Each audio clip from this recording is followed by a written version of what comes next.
Bonjour, bem-vindos para mais um episódio do Blendcast, um podcast onde a gente entrevista executivos de sucesso, dividem um pouco sua visão da sociedade.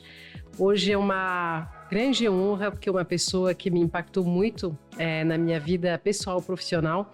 A gente recebe a Cecília Saleme, diretora de RH da Pernod Ricard. Bonjour e bem-vinda, Cissa. Oi, Nádia, é um prazer estar aqui.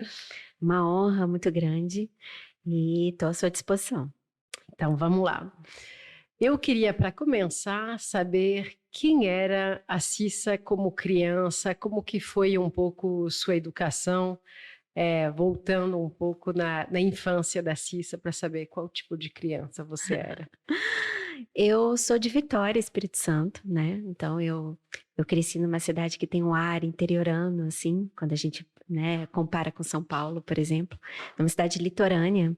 Então, como criança, as minhas lembranças são praia, casa de vó, fim de semana, com a família. Então, foi muito isso.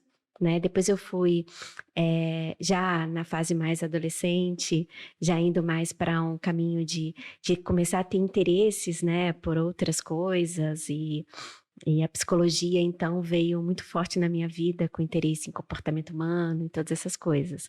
Mas eu fui uma criança super feliz, brincava muito, muito solta na rua. Não me lembro, assim, de episódios de medo, de pânico. Graças a Deus eu tive esse privilégio de ter uma infância tranquila, né? Com construção de relacionamentos sadios e tudo isso. E aí, quando foi que você se tocou que você queria trabalhar com pessoas? Eu digo que eu sempre fui muito interessada em comportamento humano. Né, sempre. Eu sempre fui muito observadora, eu tenho essa característica, eu sou uma pessoa que escuta e observa muito. E as formas de cada um ser sempre me interessou. Por que um era assim, por que o outro era diferente? Então, às vezes eu estava na praia e eu me pegava olhando a família do lado e percebendo como se comportavam. E aí eu acho que a psicologia veio como uma coisa natural, né? Por esse interesse de querer saber mais, né? Teoria do comportamento humano, de como se manifesta, das personalidades, dos temperamentos e tudo isso. E tem um livro, tem uma pessoa que te guiou um pouco nesse caminho no início? Como que foi essa descoberta? Assim? Olha, eu acho que tem um pouco de interferência dos meus pais, né? Eu acho que meu pai era médico, então esse lado das ciências mais biológicas sempre foi alguma coisa que eu olhei para isso. Mas, por outro lado, a minha mãe é uma pessoa muito natural, que sempre gostou de se relacionar, né? Me levando para ambientes mais artísticos. Então, acho que esse mix aí me fez, talvez, olhar para esse caminho como possibilidade. E eu sempre tive muito apoio deles, né, nesse caminho. E aí, como que foi o início da sua vida profissional? Como essa menina de Vitória entra no mundo corporativo? Eu sempre quis trabalhar no mundo corporativo, na verdade. Então, eu fui buscar um estágio em Vitória, numa empresa, na época se chamava CST, Companhia Siderúrgica Tubarão, hoje é Arcelor. Fui buscar um estágio em RH e lá comecei e realmente percebi que era a minha praia. E através de uma parceira da CST em RH, eu tive a chance de trabalhar no Rio de Janeiro, nessa consultoria, com seleção, desenvolvimento, talento e tudo isso. E depois disso, então, eu entrei na Pernod. Então, é uma carreira curta em termos de quantidade de empresas, né? Porque eu estou na Pernod desde então, há 18, 19 anos. Uau. Mas nunca tive dúvidas, Nádia. Nunca tive dúvidas de que eu gosto mesmo de trabalhar com pessoas e eu gosto de trabalhar no mundo corporativo. E como foi sua entrada com a Pernod? Como essa empresa chegou na sua vida? Olha, chegou por um por uma oportunidade temporária, né? Eu comecei como uma temporária em uma das fábricas, a fábrica de Resende. Hoje a Pernod tem 2 fábricas, Resende e Suape, além do escritório em São Paulo, né? E o time de vendas que está pelo Brasil. Então, precisava de uma pessoa para ajudar na reinauguração dessa fábrica de Resende, e eu fui ser a pessoa de RH, que fazia toda a parte de seleção. E foi um projeto que deu certo, a gente conseguiu contratar todo mundo dentro do tempo, do prazo. E apareceu, então, esse case para a diretoria de RH de São Paulo na época. Tinha uma vaga e me chamaram para continuar na empresa como efetiva. E aí comecei como analista, mais voltada para a seleção, depois fui acumulando desenvolvimento e tudo isso, depois me tornei uma coordenadora, depois supervisora, quando eu já tinha a gestão de pessoas. Aí então, gerente, júnior, pleno, e fui crescendo e tô lá até hoje, e hoje sou a head de recursos humanos, né? Tem algo específico nesses anos, na cultura assim da Pernod, onde você enxergou que era o lugar para você se desenvolver? Olha, eu sempre olhei para a cultura Pernod e vi que os meus valores pessoais se conectam muito com os valores da companhia. Então, foi um casamento que logo de cara deu certo, né? Eu nunca questionei a Pernod. Poucos foram os momentos na minha trajetória na Pernod que eu disse a frase: nossa, isso não acontece na Pernod, isso não é a Pernod, né? E que eu entrei em algum conflito de valores comigo mesma. Porque na maioria do tempo absoluto, eu vivi os meus valores através da cultura Pernod. Tive essa oportunidade, né? Então, a convivência é algo com o qual eu me conecto muito, né? Porque eu gosto muito de me relacionar, e uma convivência produtiva, né? Onde a gente consegue realmente somar. Toda essa parte ética que a Pernod é muito forte, isso também sempre me conectou muito. Essa parte de protagonismo, de você poder olhar para as coisas e pensar diferente, né? E eventualmente fazer algo novo, também é algo que tem muito a ver com a forma como eu gosto de fazer as coisas. Então, foi um casamento que desde o início e foi muito mais voltado aos valores da companhia do que até o produto no primeiro momento. Porque eu era muito jovem, eu não tinha tanto costume de consumir bebida alcoólica, né? E eu aprendi a apreciar um bom drink, tudo isso na Pernod também, né? Então, eu me conectei muito mais com a cultura desde o início. E hoje eu sou apaixonada pela cultura e pelas marcas, né? E quando a gente olha essa trajetória meteórica, né, aqui a gente fala bastante de leadership.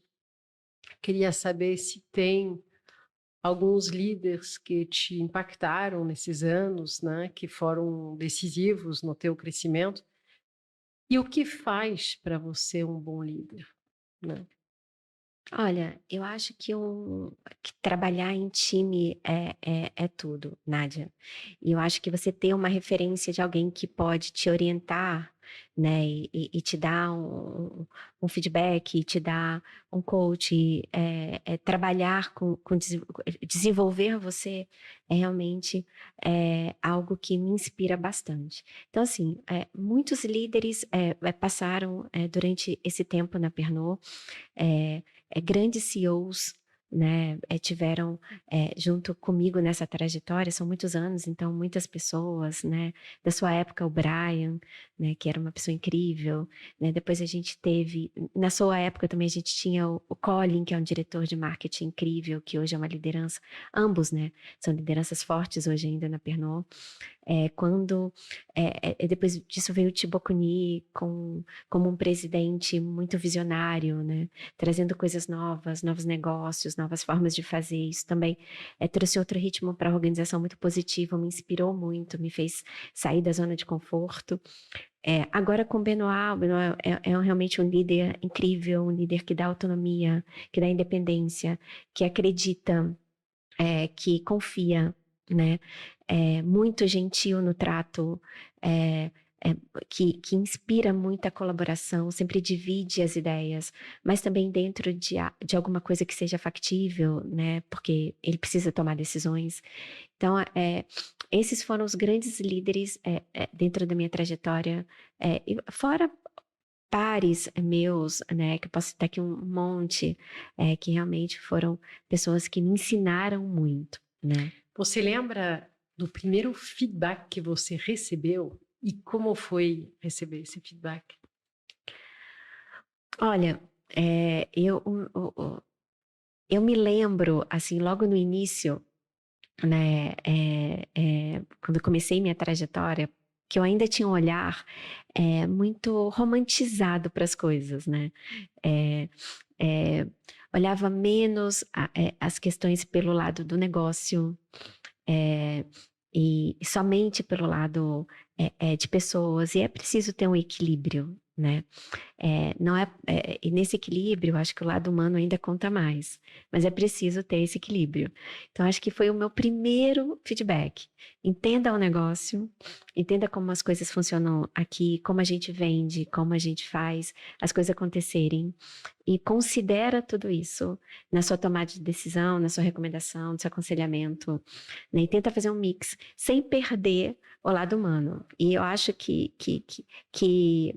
até hoje eu trago isso, né? As pessoas me reconhecem muito como uma pessoa humana, e eu sempre olho como as coisas precisam ser feitas, mas também entendendo o que a empresa precisa. Você acha que hoje isso é o principal desafio para um profissional de RH, né? Essa combinação entre essa parte humana e resultados, mas talvez pós-pandemia a parte humana ainda mais Mais importante, né? importante, eu acho que veio à tona, né? Algumas formas de fazer as coisas, né? Com a pandemia não são mais possíveis, né? Da forma como era feito antes. Então, acho que inspirar as lideranças da organização a olhar com empatia, com generosidade, né? As problemáticas humanas, né? Advindas das relações de trabalho, é algo que eu sempre tento trazer, né? Como as coisas podem ser feitas, o respeito que a gente pode colocar em cada coisa, né? Muitas vezes tem uma coisa dura a se falar, mas o como é falado é de uma forma tão empoderadora, né? Que a pessoa nem percebe que aquilo ali pode ter teve um início de um ponto de desenvolvimento, né? Parece muito mais uma conversa de empoderamento então eu acho que esse é um lado muito importante do meu trabalho, trabalhar desenvolvimento da liderança nesse caminho, trabalhar comunicação nesse caminho, né? Trazer os aspectos da saúde mental, trazer os aspectos do benefício da diversidade, do impacto social, né, da segurança psicológica, né? Essas são as palavras hoje aí.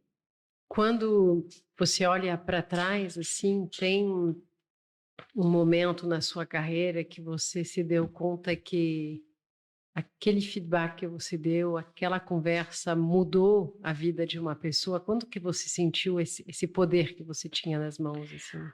Olha, Nádia, eu acho que mais do que, né, o meu sentimento sobre aquele feedback, acho que o mais genuíno e legítimo é quando a outra pessoa te traz, né? E muitas vezes não é de imediato, porque muitas vezes ouvir algumas coisas, né, podem trazer um certo incômodo de tirar da zona de conforto, né? Mas eu ouço muito de forma recorrente de pessoas me dizendo que uma palavra, um aconselhamento foi muito benéfico para a pessoa ajustar a rota e seguir de forma mais alinhada e mais de sucesso, né? Então, pessoas que chegaram na organização com algum viés comportamental, em desalinhamento com algum dos valores, e é muito mais trazer um contexto, né? Olha, na Pernod a gente faz assim, essa é a nossa forma de ser, você vai ter mais sucesso se você conseguir trabalhar nesse caminho, porque é assim que a Pernod valoriza mais. Esse é o sucesso que a Pernod reconhece, né? E eu tento falar com tanta realmente vontade, propósito de ajudar, que as pessoas acabam vindo, seguindo, e os frutos são colhidos, né? Então, muitas vezes me falam, olha, eu me lembro até hoje, foi decisiva aquela conversa que a gente teve. Qual dica você daria para os líderes que estão ouvindo agora esse podcast frente a uma geração cada vez mais exigente, que quer uma promoção cada 2 anos, que quer mais e mais? Qual é a chave, finalmente, desse leadership de hoje com essas gerações tão difícil, talvez, de fidelizar? Eu acho que ter um propósito, né? É muito mais de carreira, né? Tentar realmente alinhar, né? O que se quer de carreira com o seu propósito, e buscar não só um salário, buscar uma cultura que te abrace, onde você possa ser quem você é, né, onde você sim seja desafiado a melhorar, né, mas que você encontre um ambiente de segurança psicológica para você colocar suas opiniões, para você errar, para você acertar, ter uma experiência de qualidade satisfatória também, né? É mais do que os resultados que você dá, é como o que você faz te desenvolve e te torna uma pessoa melhor. Então, hoje, para mim, esses deveriam ser os elementos que as pessoas deveriam olhar quando elas procuram um novo emprego, né? Não só a parte financeira, mas qual é a conexão que existe com os próprios valores, como isso está alinhado a propósito, qual é o tipo de satisfação que vai ter ao viver e ser você quem você é dentro daquela empresa. Legal, eu queria até falar um pouco da Pernod, né? A Pernod foi a primeira empresa que me acolheu quando eu cheguei no Brasil. Eu acho que realmente é uma empresa que leva a palavra de inovação, de criatividade, né? De convivialité para outro nível.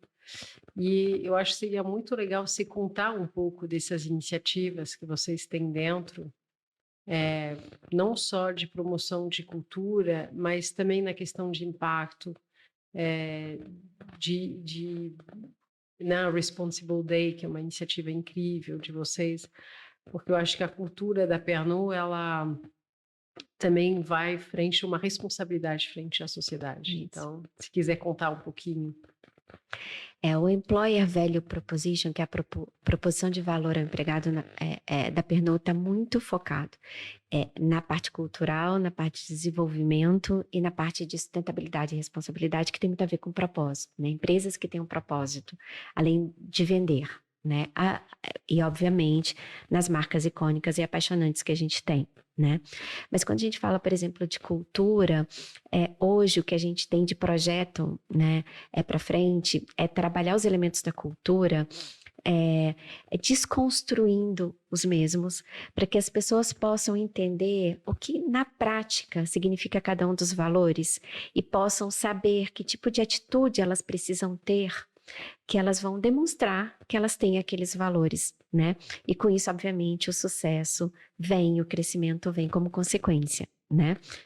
E aí um comentário que é um grande prazer da gente poder trabalhar juntas esse programa de Blend My Culture, isso, onde a gente traz talentos de arte, de música, de gastronomia para encarnar o tipo de comportamento, né, que a gente espera. E aí, de novo, vejo o quanto a Pernod é visionária nessa maneira totalmente disruptiva, né, de interpretar a cultura. E eu queria você nos contar um pouco mais do que a Pernod faz em termos de impacto, porque eu vejo que a questão do impacto, além da sustentabilidade, vocês têm uma iniciativa como o Bar Aberto, que é absolutamente genial. Então, nessa parte de sustentabilidade e responsabilidade, que traz todos esses elementos de impacto social, a gente tem, começando de dentro, né? A gente tem um dia por ano que a gente faz uma parada, são 18 mil funcionários globalmente, e é um dia que a gente trabalha para algo comunitário. Então, a cada ano a gente tem um tema. Então, o tema já foi consumo responsável, o tema já foi trabalhar mais a parte ambiental, enfim. Então, é muito legal, porque é um dia em que o colaborador sente essa conexão com o propósito na veia e sai muito motivado e muito engajado. É também uma oportunidade de trabalhar em time com pessoas de áreas diferentes e tudo isso. Tem um Responsible Day que mais te marcou nesses últimos 18 anos da Pernod, talvez? Olha, tem... teve um em especial que a gente trabalhou com reciclagem e a gente foi visitar um lixão, né? E como as pessoas trabalham e qual o impacto daquele lixo que você gera que não é separado, né? Ele me trouxe um impacto muito forte quanto pessoa e reflexão. Depois daquele dia, eu tomei um novo comportamento sobre como descartar o meu próprio lixo, né? Então, ele tem esse call, essa chamada realmente para uma mudança de comportamento a partir do momento que você entende o que você faz e o impacto fora na comunidade. Então, por exemplo, esse foi um exemplo. Quando a gente fala também de sustentabilidade e responsabilidade, a gente tem dentro da nossa plataforma uma parte relacionada a responsible hosting, que é como que a gente trabalha tudo que é consumo responsável para fora, né? Porque nosso produto, ele é alcoólico. Então, como que a gente leva a mensagem do consumo responsável? Então, por exemplo, no Bar Aberto que você comentou, que é um projeto genial, um projeto premiado globalmente, dentro e fora da Pernod, que é um reality show de drinks, né? Incrível, que passa em TV de grande, né, grande público. E navega na onda da mixologia, do drinkability, né? Que hoje as pessoas estão se aventurando mais a fazerem drinks em casa e é um grande show de drinks. A gente sempre passa, por exemplo, uma mensagem de consumo responsável.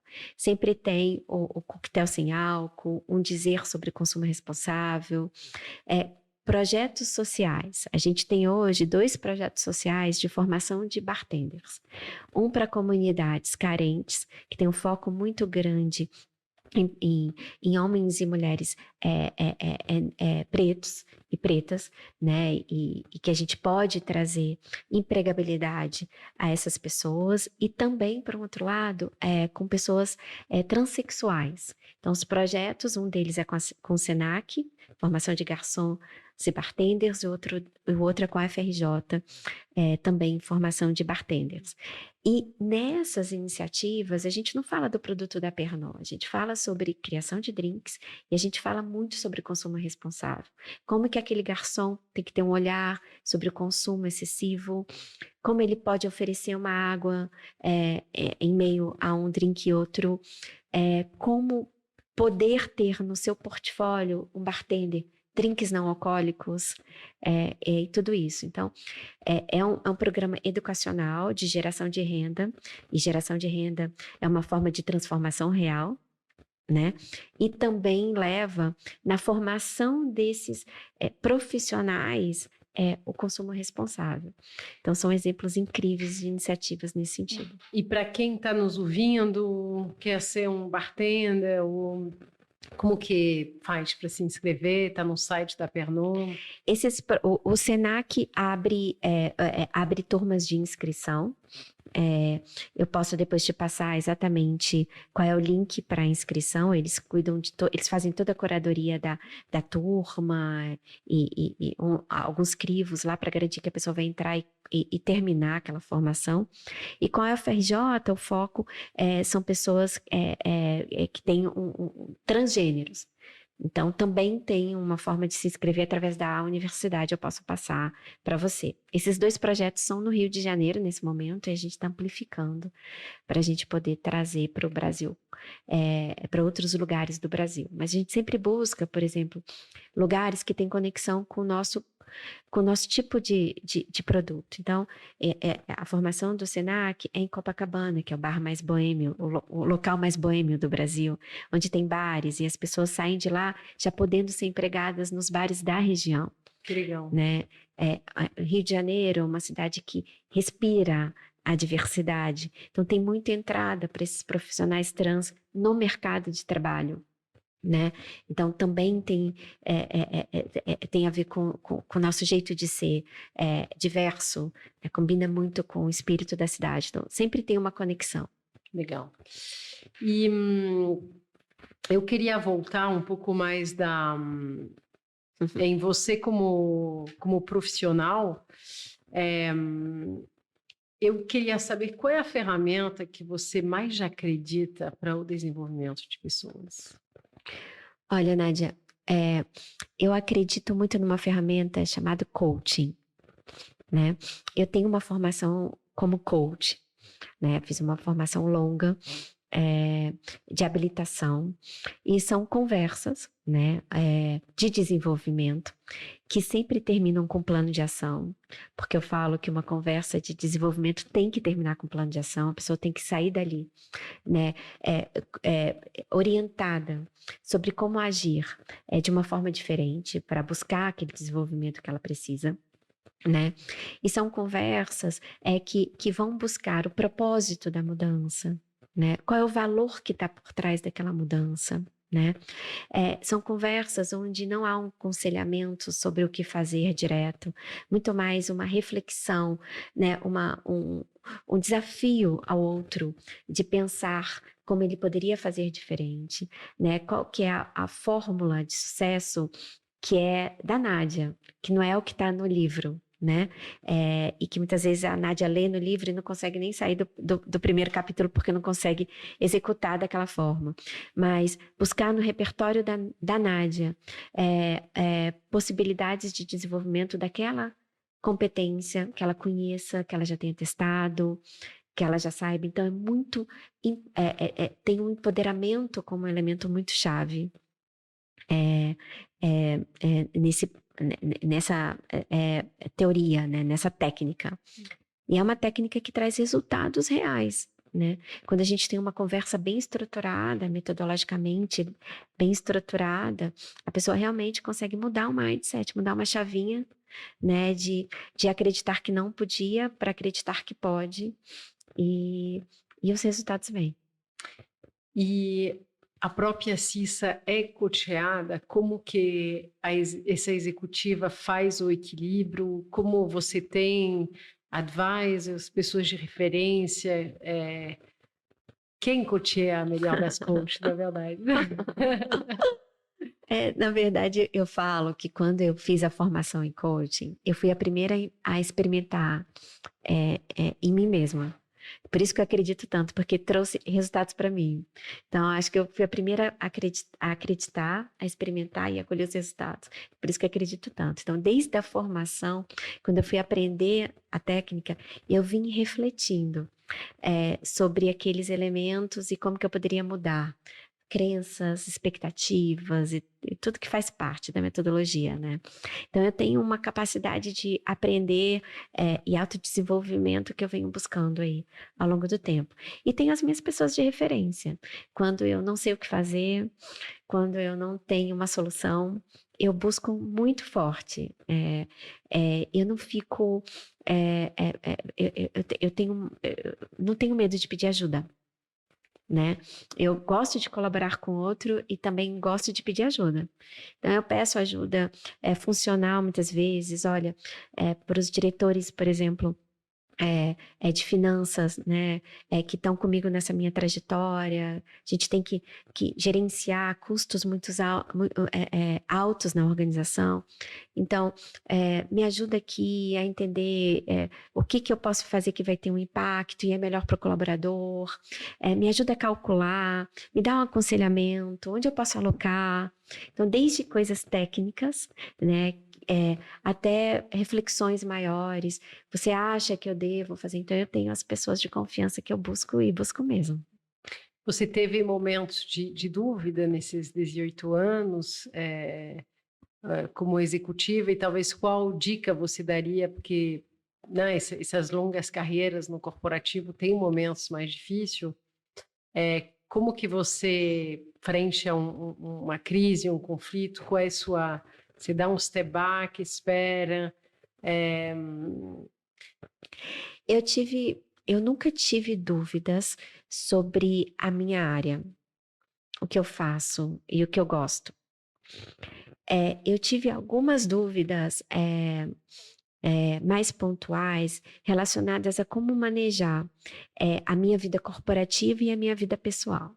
Aí sim, acho que quando eu tive a minha filha, foi um grande momento que eu falei, agora eu quero deixar os desafios de lado, os desafios de um projeto, disso, daquilo, e quero ser mãe, pelo tempo que eu estiver gostando desta experiência. Não larguei o trabalho, continuei lá, mas desacelerei em alguns pontos. E depois, com o tempo, minha filha foi crescendo, e eu pude voltar a ter a ambição que eu tinha. Então, eu dei uma parada na minha carreira por um tempo. Isso foi muito transparente. Com os meus líderes na ocasião. Falei, olha, eu quero permanecer na minha posição por um ciclo de 2, 3 anos, talvez, para que eu possa viver essa experiência da maternidade que é tão importante para mim. Eu fiz uma escolha pela maternidade já mais velha, então aquilo realmente era importante para mim. E depois que passou, aí né, a mosquinha do desafio, do que eu posso mais, volta a picar. E aí, então, eu falei, bem, agora eu quero retomar com minhas ambições e meus planos de crescimento na organização. Então, esses foram os... então, eu fiquei muito... graças a Deus, né? E, de novo, a gente tem que reconhecer os nossos privilégios, né? Eu pude fazer essa reflexão e ter essa experiência com tranquilidade, né? E conseguir. Mas ainda é um grande desafio, né? Conciliar tudo isso. Nunca mais foi igual, né? Depois que você tem uma família e tudo, e levar o filho na escola e querer estar com ele, e ao mesmo tempo a reunião que não termina e que começa muito cedo. Então, desde então, eu venho lidando com isso e tentando conciliar tudo. Você acha que seu estilo de leadership mudou depois de ser mãe? Acho que totalmente. É incrível como totalmente. Primeiro que eu acho que vem uma responsabilidade positiva com a maternidade, que agora você precisa mais ainda, né, do que aquele emprego pode te prover, né, em termos de segurança financeira e tudo isso, né, e vem um olhar muito mais sensível e empático para as outras mulheres, mas assim, incrivelmente maior, né? Eu acho que eu sempre tive de alguma forma, mas depois, de fazer uma pergunta, né? De não sair marcando de qualquer jeito uma reunião sem perguntar para aquela mãe que tem filhos, você pode? É factível para você esse horário? Como que tá o seu relacionamento com seus filhos, adolescentes no meio dessa pandemia e tudo isso? Como estão os seus relacionamentos em casa? Eu acho que isso me ajudou bastante, contribuiu, foi muito positivo. Muito positivo. Que bom. E voltando um pouco sobre os líderes que estão nos ouvindo, né, nesse momento que a gente está vivendo, a gente fala muito do salário emocional, né? Com toda a sua experiência de leadership, qual seria a dica que você daria, né, para tanto empreendedores como executivos, para montar, liderar a equipe? Você acha que realmente essa questão de cultura que é fundamental e talvez a gente estava no podcast anterior falando de ter menos imediatismo nos resultados, mais empatia para o momento do outro. O que você dá hoje como dica para os líderes que estão na Pernod e que se espelham em você como líder? Olha, Nádia, eu sempre falo que um bom líder, ele tem que desempenhar bem 3 papéis dentro da sua liderança. Eu acho que é o papel do representante da companhia, né? Assumir as mensagens corporativas e passar de forma afirmativa e poderosa, criando uma segurança para o seu time. Então, esse é um papel. O outro papel é o de coach, de desenvolvedor de pessoas, que não pode deixar de existir. De novo, não é só sobre que resultados você entrega no seu trabalho, é como esse trabalho te desenvolve, né? E um outro que é o indivíduo, que ele tem que aparecer também, né? Como eu penso, o meu exemplo, mas não como eu penso de forma ditadora, né? Mas colaborando ali, né? Com o seu exemplo, com a sua trajetória para o resultado daquele time, né? Então, trazer os elementos da colaboração como um elemento principal, né? Além da segurança psicológica e da confiança. E o elemento da diversidade. Os benefícios da diversidade são imensos. Então, acho que juntando tudo isso, cria-se uma ambiência muito positiva, né? É o que o líder pode fazer como sua parte, né? Para provocar uma ambiência positiva, né? E além de fazer a sua parte, o líder tem que colaborar para que o time faça a parte dele também. Então, cria uma ambiência positiva para que os resultados venham. Então, eu sempre falo, um bom líder, ele é um representante da companhia, um coach e um indivíduo, né? Que traz tudo isso. E qual dica você daria para uma pessoa que quer atuar nessa parte de RH, que queria ser uma CISA amanhã? Qual é a trilha assim, para começar uma carreira no RH e o que você acha que são qualidades essenciais para exercitar essa função hoje? Eu acho que algumas competências, né? A competência do saber ouvir, né? Acho que é muito válida. Entender, estar disposta a ouvir o outro, entender o problema de forma profunda, né?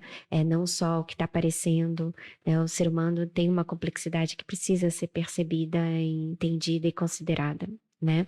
Então, buscar uma empresa que tenha uma boa reputação enquanto uma empresa de pessoas, isso é fundamental.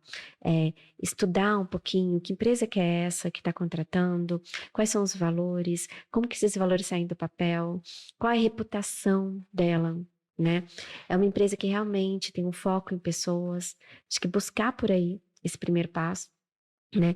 E ao entrar com esses olhos muito curiosos de ouvir, de aprender, de perguntar os porquês para entender o problema, né? E trabalhar sempre muito em parceria com a liderança, né?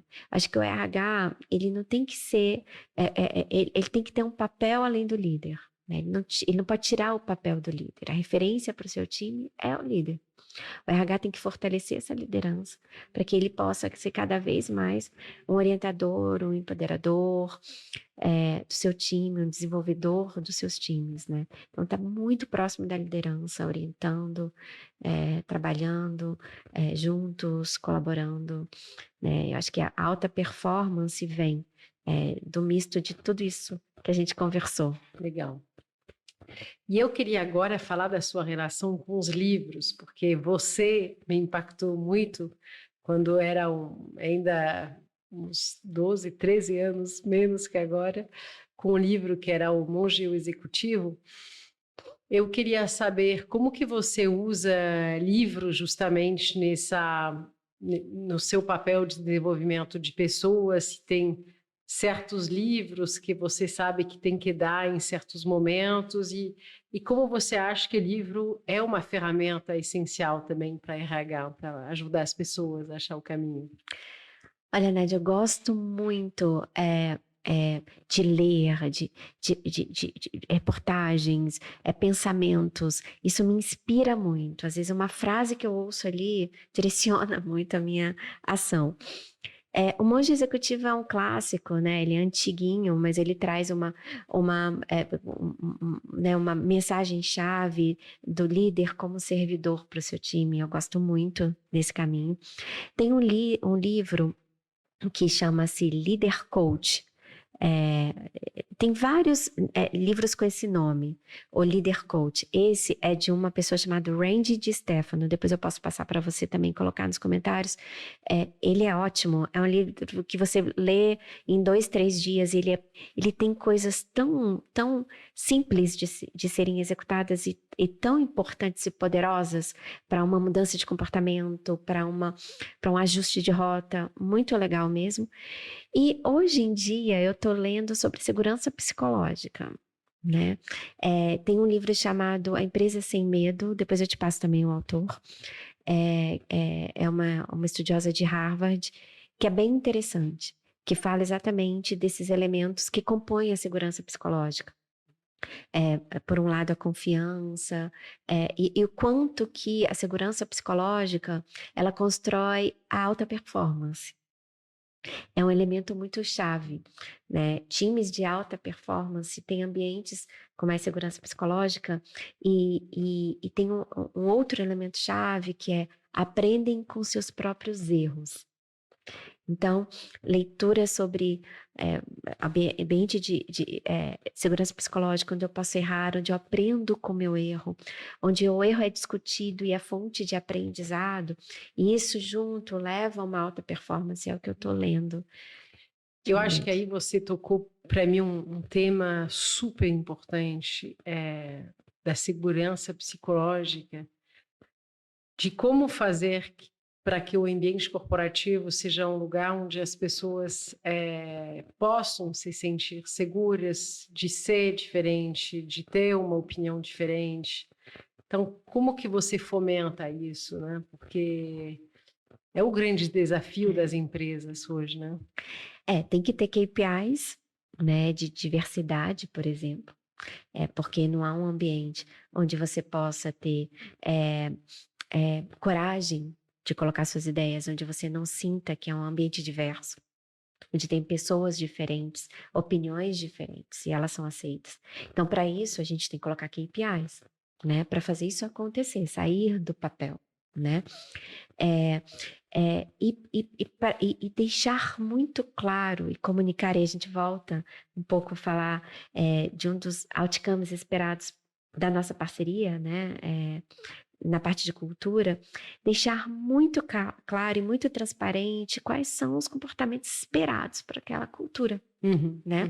O que ali é valorizado, né?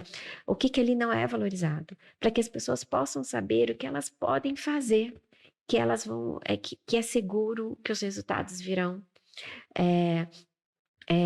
Então, isso gera tranquilidade na pessoa, de saber que tá claro, tá transparente, é simples, todo mundo tem as mesmas oportunidades para mostrar aquilo que a empresa valoriza mais, é muito claro que a empresa valoriza, não tá, os processos, né, precisam ser muito claros, o que é avaliado, como é avaliado, por quem é avaliado, né? Então, a transparência também é um elemento importante. Não, fundamental, e eu acho que um livro também que eu queria recomendar é o livro do Ben Horowitz sobre como construir a cultura da sua empresa. Sim. E ele fala da importância de trazer o tipo de líderes que têm as atitudes que você quer que os funcionários tenham, e especialmente líderes de outros mundos, né? Líderes que influenciam a sociedade. A gente sempre tem uma pergunta no Blend sobre um jantar imaginário. Então, eu queria saber, na verdade, talvez com Pernod a gente pode falar de festa imaginária, com pessoas vivas ou mortas que te inspiram. Quem seriam as pessoas nesse mailing da festa da Cissa que você gostaria de conhecer ou ver de novo?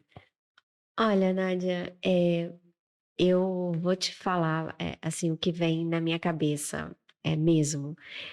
Eu acho que hoje Se eu tivesse que escolher, né, um jantar e um momento para confraternizar, eu chamaria as pessoas que eu gosto mais, que são do meu relacionamento afetivo, as pessoas que me trazem memórias positivas.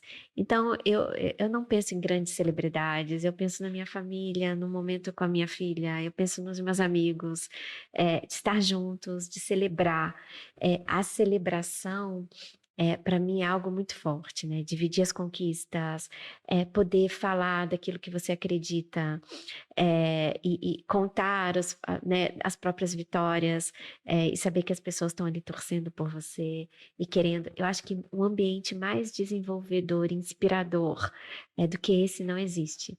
Você sai dali falando, poxa, é, é, é, eu conquistei, eu tô vendo que o outro conquistou também, a gente soma, é bom estar, eu aprendi, eu dei uma risada, eu me diverti.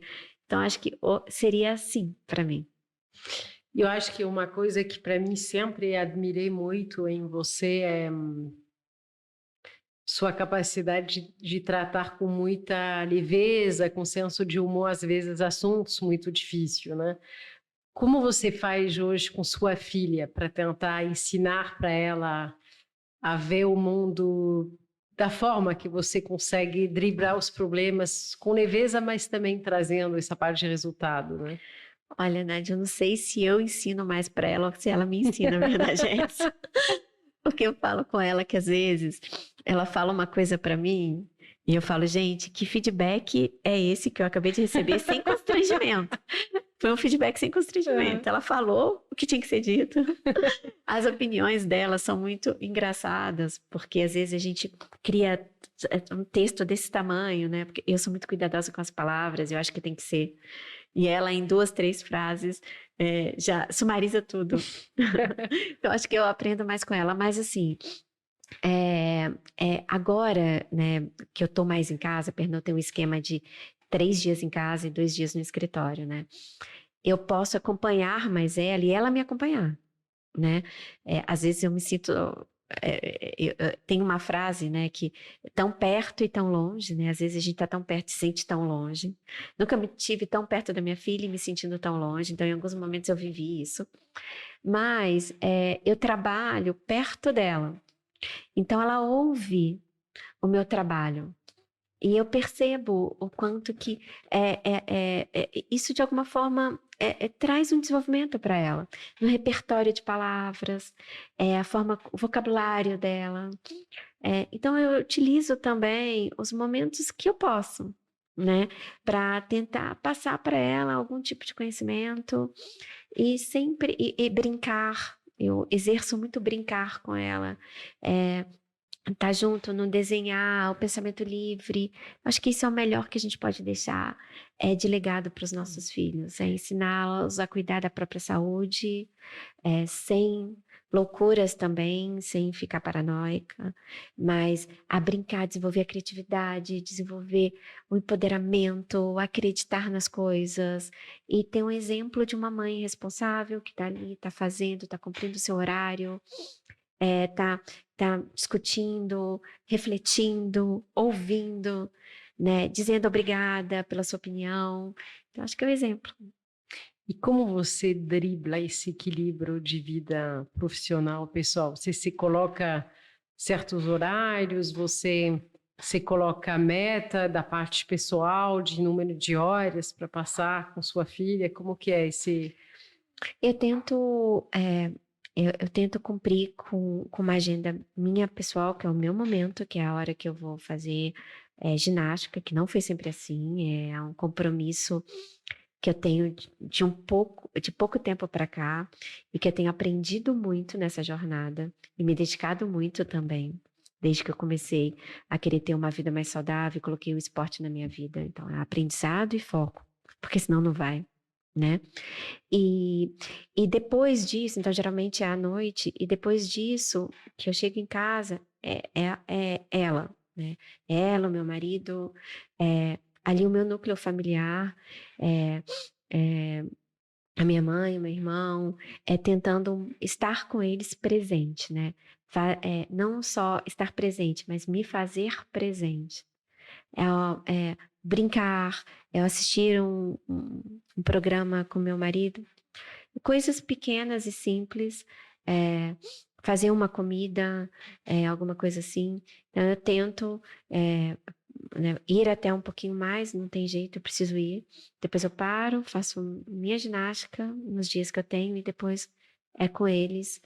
E, obviamente, um dia ou outro falha, porque eu tenho um trabalho para entregar, eu tenho alguma coisa, tenho uma responsabilidade que vem forte, mas é a forma, tem que ter uma disciplina. E você cultiva uma paz interior, você medita, como que você faz para manter esse equilíbrio?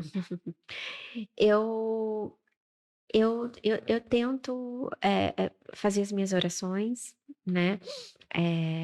Buscar repetidamente, naquele mesmo horário do dia, fazer as minhas orações, dentro da fé que eu acredito, colocar ali, né, a nossa tamanho pequeno frente a tudo isso, um momento de gratidão, gosto muito de praticar o agradecer, né? E colocar ali um pouco os meus medos, os meus anseios, que geralmente estão relacionados à criação da minha filha. Obviamente isso talvez seja o tema que mais me preocupa por causa do mundo, apesar do que a gente tem uma segurança do que a gente está dando, né? Mas coloco ali um pouco meus medos. É um momento de eu acho que me abastecer com a gratidão e também me colocar ali né, com fé e esperança de que aqueles medos que eu tenho não se concretizarão, né? Eu acho que essa questão de gratidão, agradecimento é algo importante para todos os executivos, né? Da gente colocar as coisas em perspectiva. Uhum. Finalmente, você sabe que no Blend a gente fala muito de cultura, até minha vivência na Pernod inspirou muito a criação do Blend. Se a Cissa fosse uma música, qual é a música que você coloca para te dar um gás quando tem dias que está mais difícil, que é aquela música que te dá vontade de conquistar o mundo? Olha, é difícil. Essa é mais talvez de gênero musical, é mais um rock, uma techno, um piano, um jazz, tem um estilo musical, talvez? Eu gosto de música alegre, eu gosto de música para dançar. Eu adoro, eu tenho o espírito alegre de gostar de me movimentar. Então eu gosto de, assim, a música, o estilo musical que eu mais gosto e eu adoro, e com a hora que você colocar eu vou me mexer, é axé music. Eu adoro, adoro. Que legal. E eu tenho 2 ou 3 que eu coloco, das antigas, que me remetem a boas memórias também. E eu adoro, eu gosto, esse gênero musical é o que eu mais gosto. E eu tenho umas músicas que eu canto, que vem desde a minha infância, que eu cantava com a minha mãe e hoje eu canto com a minha filha também. São músicas mais MPB, alguma coisa assim, antigas. E eu canto dia sim, dia não com ela. E também é um momento, com a minha filha, é um momento tão gostoso para nós, que eu acho que é um momento ali de mindfulness. É eu, ela, a música, e aquilo transcende aquela relação, sabe? Para uma coisa de eternizar. Sim. Vai ser sempre aquela música, né? Eu acho que isso é uma dica boa para quem está nos ouvindo, né? A música tem esse poder de nos transportar e de unir. Então, a gente tem que autoanalisar qual tipo de música nos leva para qual lugar, né? Finalmente, a gente sempre pede para nossos entrevistados ou dicas de livros que a gente já falou, mas dicas de talvez pessoas que você queria colocar na luz ou iniciativas. Você falou que vocês colaboram, por exemplo, com Senai para essa questão de formação. Não sei se tem Pode ser um artista, uma questão musical de impacto, alguém que vai se beneficiar desse podcast para talvez uma pessoa poder investigar e conhecer um pouco mais. Olha, eu acho que tem essa iniciativa que eu comentei, que é esse curso de formação para pessoas trans. Isso é tão poderoso, né? Porque dentro do universo LGBTQIA+, você tem né, uma série de segmentações e as pessoas trans geralmente não são, né, as que as empresas dedicam e focam seus esforços, né? E são pessoas que, quando a gente leva alguma coisa, recebem com tanta vontade e verdade, e muitas vezes se empoderam para buscar, por exemplo, o direito de, por exemplo, de ter o seu nome, que elas reconhecem como nome feminino, por exemplo, ou masculino, enfim, né, de acordo com cada um. E é um direito tão básico, né, de você ser chamado pelo nome que você reconhece. Então, assim, se quem tiver interesse de conhecer esse projeto, chama Transgarçone com a FRJ, eu sugiro realmente que possa buscar.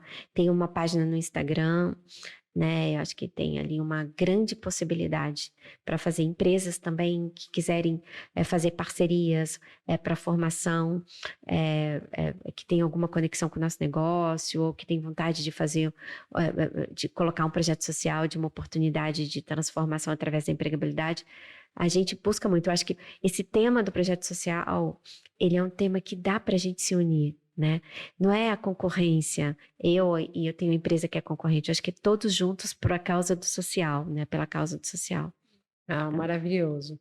Olha, Cissa, foi uma grande honra te receber. Eu acho que essa entrevista é ainda mais especial que as outras, que é uma pessoa que contou muito na minha trajetória. Muito obrigada e parabéns pela trajetória, pela história e pela cultura incrível da Pernod. Merci Obrigada. beaucoup. Obrigada a você. Obrigada.